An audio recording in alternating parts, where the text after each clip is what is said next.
Hey guys, Carson here, and we're back with another video. I'm going to show you how to do 0.9 times 0.2.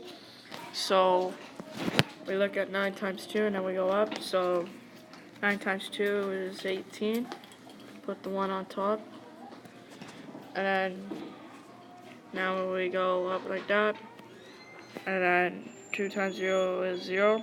Then, plus 1 is 18. Put a 0 down. And then you go up like this.